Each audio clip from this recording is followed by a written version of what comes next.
Vamos falar sobre culpa. Olá, meu irmão, seja bem-vindo ao canal Descomplicando o Espiritismo. Aqui é o Paulo e esse tema é algo muito importante de nós refletirmos em nós mesmos. Porque a culpa, meu querido, minha querida, é algo que pode nos prender indefinidamente num estado de depressão, num estado de não merecimento, ou melhor, de achar que não merece nada, num estado de depreciação, enfim, em um estado de sofrimento sem muito sentido, sem saída, sem rumo. Nós precisamos compreender uma frase que se formou na minha cabeça esses dias através dos meus pensamentos aqui. Nós precisamos pensar que a culpa precisa ser brasa e não corrente. O que eu quero dizer com isso? A brasa queima, mas ela nos coloca para frente. Nós precisamos que a culpa, quando a culpa venha, quando nós percebamos que nós erramos nisso ou naquilo, que a culpa seja brasa, ou seja, que ela atice a nossa fogueira para que nós possamos seguir em frente com muita determinação no trabalho de correção dessa culpa. Se ela for corrente, se eu usar a culpa como corrente para me prender, para me colocar em condição de vítima, de não merecimento, de inapto às glórias divinas, então eu vou ficar nesse momento, nesse sentimento, por um tempo indefinido que vai me fazer sofrer muito. É muito importante que nós lembremos, que nós compreendamos que todos nós, espíritos que estamos neste momento encarnados na matéria, temos culpas maiores ou menores. Alguns podem ter culpas por crimes mais sérios, outros podem ter culpas por terem agido de uma forma errada com uma pessoa, por terem sido uma pessoa intragável, por terem deixado faltar no lar uma base sólida.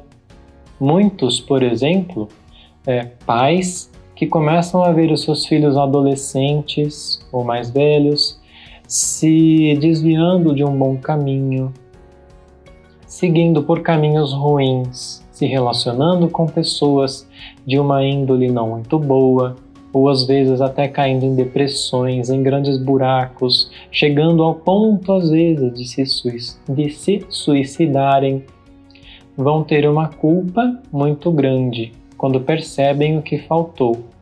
Outros, por exemplo, neste momento em que nós vivemos, vão lidar com uma culpa dentro de si por exemplo, terem sido o fator de transmissão do vírus, da Covid, que levou uma outra pessoa a falecer, a desencarnar. Nesse último ponto, vou voltar de trás para frente, nesse último ponto, é muito importante que nós compreendamos, essa culpa ela é válida? Em que sentido? Eu simplesmente saí, precisei ir no mercado para comprar alguma coisa, e nesse dia eu me contaminei por alguma razão e trouxe isso dentro para casa, ou eu fui deliberadamente, por vontade, me expor, ignorando os riscos, me expus a esse risco, trouxe para dentro da casa, para dentro da minha casa e contaminei outras pessoas. Então você veja que nessa última reflexão, a culpa pode ser bem mais pesada, porque ela vem do sentimento de que eu agi errado. No caso dos pais, pode vir da compreensão, num certo momento da vida, onde se perceba a grandiosidade da importância da família, olhe para trás e pense: Se eu tivesse agido diferente, se eu tivesse sido uma pessoa diferente, mais tolerante, mais paciente, mais próxima dos meus filhos, se eu tivesse transmitido os bons valores, provavelmente hoje eles não estariam assim. Lá no começo, a culpa por um crime, por exemplo. Se eu não tivesse feito tal coisa, se eu não tivesse roubado, eu não estaria preso. Se eu não tivesse roubado, eu não estaria hoje com essa culpa tão grande de ter causado um mal tão grande àquela família, ou de repente ter matado uma pessoa, ou ter levado pelos meus pensamentos a apoiar uma ideia de suicídio. Enfim, são diversos os dispositivos que nos acendem a culpa dentro de nós. Mas nós precisamos então, voltando lá no começo, lembrar que essa culpa precisa ser motivador para a nossa correção. Nós não podemos nos prender na culpa. Ninguém aqui, e a gente não está falando de pecado. Pecado é um termo que não existe dentro da concepção da doutrina espírita. Por quê? Todos nós somos passíveis de erro. Deus sabe disso. Deus não nos culpa por sermos imperfeitos, por sermos ignorantes. E mesmo a pessoa mais maldosa e com grande sabedoria, com grande conhecimento, usando isso para o mal, mesmo assim, esse espírito ainda é um espírito ignorante da bondade, da beleza do amor, da felicidade de estar junto a Deus, ao Mestre Jesus. Então Deus não nos culpa no sentido de que você errou, você vai ter que pagar por isso agora com o seu sofrimento, com um castigo. Deus não nos castiga. O que acontece é que a lei divina nos constrange à correção dos nossos erros, porque é apenas corrigindo que nós aprendemos. Nós não aprendemos errando, nós aprendemos corrigindo os nossos erros. É dessa forma, então, que Deus nos constrange principalmente ao trabalho. Não é mais lei de talião, olho por olho, dente por dente. Não significa com a espada fere, quem com a espada fere, com a espada será ferido.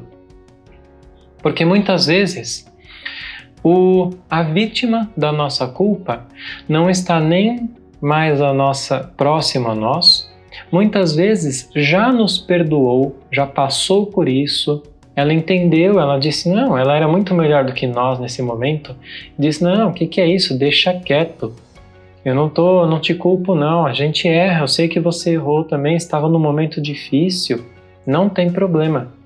Ela te perdoa, só que a culpa permanece, por mais que ela perdoe. Aí a gente vê como é importante o perdão também. Ela poderia ter escolhido se vitimizar e entrar nesse laço, né, de culpa e cobrança, enfim.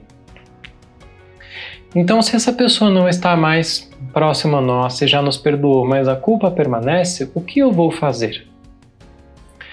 Primeira coisa é lembrar que o trabalho, como dizia, não lembro se era São Mateus, algum dos apóstolos que disse, né? O amor cobre uma multidão de pecados. Ou seja, o trabalho no amor, a minha transformação, cobre esses erros passados. De que forma? Da forma em que, se eu submeti uma outra pessoa a algo que hoje me traz culpa e ela não está mais cobrando isso, eu não vou trabalhar diretamente com ela, eu posso trabalhar com outras pessoas, dar do meu próprio suor, do meu próprio empenho, muitas vezes da própria vida, para restaurar na lei divina e aprender com isso muito a não errar mais. Jesus, quando ia curar uma pessoa que chegava até ele, ele nunca apontava dedos. Ele não falava, mas você errou, você foi lá fazer tal dia. Não, aqui não pode. Ele não fazia isso. Ele não apontava para a pessoa para fazer qualquer coisa, ele não julgava, ele sempre acolhia a pessoa com muito amor, com compreensão de que é um irmão que ainda não compreendeu. Acolhia, e o que ele dizia? Ele curava, e essa cura não é só do corpo, é uma injeção de energia, de pensamentos, de fluidificação espiritual que traz muito vigor e que a gente também consegue ter isso quando a gente busca, mesmo que ele não esteja fisicamente, materialmente ao nosso redor. E ele curava e ele virava para a pessoa e dizia: vá e não peques mais. Em que sentido? Você está curado. Você passou por todas essas dificuldades. Você foi curado disso. Daqui em diante, vigie o seu pensamento. Não peques mais. A gente não pode, contudo, precipitar esse momento. Jesus não curava todos. Por quê? Nem todos estavam prontos para isso. Nós precisamos entender que, como criaturas falhas e ignorantes que ainda somos, nós vamos cair. Nós vamos errar. Se tem alguma coisa que me incomoda muito que eu ainda faço de errado, só de perceber e me incomodar, esse é o estopim. Esse é o primeiro ponto. O que eu não posso é colocar compromissos absurdos na minha vida. Por exemplo, eu me irrito no trânsito. Então eu digo, a partir de hoje eu nunca mais vou me irritar. O que quer que as pessoas façam, eu não vou me irritar. Aí eu saio, eu me irrito porque alguém me fechou, eu não consegui me conter. Eu me irrito e eu falo, eu não sou capaz, não vou conseguir mudar. Errado, isso é uma autossabotagem. Eu vou conseguir mudar, eu vou errar muito ainda. Eu vou tropeçar, eu vou dar com a cara no chão muitas vezes, mas eu preciso me levantar, bater a poeira e amanhã eu vou errar menos. E no dia seguinte, menos. Até que lá na frente, que pode ser nessa vida, pode ser na próxima vida, pode ser daqui a gente não sabe quanto tempo, isso efetivamente se integre, se estruture no meu ser. Contudo, da mesma forma, eu não posso agir, eu não devo agir de uma forma desculpista. No sentido de, eu tenho várias vidas pela frente, então eu vou vivendo aí. Quando der, deu. Quando eu acertar, eu acertei. Não. A gente tem que ter uma consciência muito razoável nesse sentido, de que eu vou continuar, eu vou errar muitas vezes, mas eu preciso estar com muita firmeza, prestando atenção onde eu erro, por que eu erro e tentando trabalhar para não errar. A gente vai errar, vai dar aquela... caramba, errei de novo, né? Mas por que eu errei?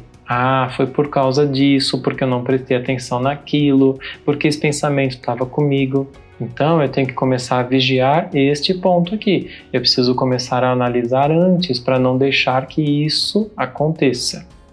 Isso é um processo, uma estruturação. Voltando ao exemplo do pai, da mãe, da família, né, que percebe um lar, por exemplo, totalmente afastado, destruído por falta de uma base, de uma moralidade. E é claro que a culpa vai vir, vai ser pesado, mas vá e não peques mais. É para frente, gente, não é olhar para trás. A gente vai olhar para trás lá na frente, quando a gente tiver consciência, quando a gente tiver estruturado, a gente vai olhar para trás e falar, caramba, olha como eu errava, olha como isso me trouxe problemas, mas como isso me estruturou para que hoje eu possa errar menos. Então, no caso do lar, é de hoje em diante.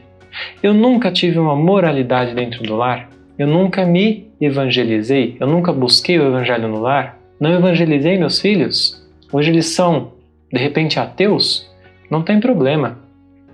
Eles não estão abandonados, pode ter certeza, eles não estão abandonados por Jesus, por Deus. E a culpa não é toda sua, por mais que os pais tenham um fator muito grande. Cada espírito se submete ou não aos fatores externos. Ele tem o seu livre-arbítrio também.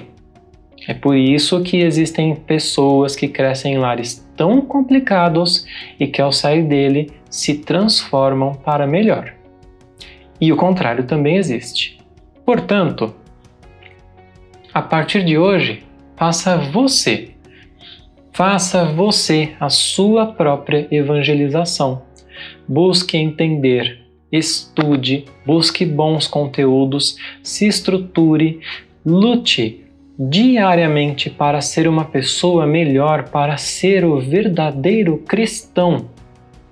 Aquele espelhado no Mestre Jesus, resiliente, paciente, caridoso, honesto, gentil e todos os atributos que ele nos ensinou. Se esforce você e conforme você tiver as suas possibilidades de estar ao lado deles, de apoiá-los nas situações da vida que virão, aí você vai poder exemplificar. Veja que Jesus, quando veio, ele nunca se lamentou por não ter vindo antes. Ele veio no momento que teve que vir. É claro que no caso dele foi tudo planejado. A gente não planeja errar, na maioria das vezes. Mas o momento é esse. Neste momento, Jesus entrou na sua casa. Então é desse momento para frente. Edifique e o seu exemplo vai contaminar. Não force ninguém, mas o seu exemplo vai contaminar. Tá bom? Espero que tenha sido útil esse vídeo, essa pequena reflexão. Que Deus te ilumine nessa sua jornada, ilumine a sua família, seu ambiente doméstico, a você, seus pensamentos. Lembre sempre que nós não estamos sozinhos. Nosso protetor está junto de nós nessa jornada. Um grande abraço e até o próximo vídeo.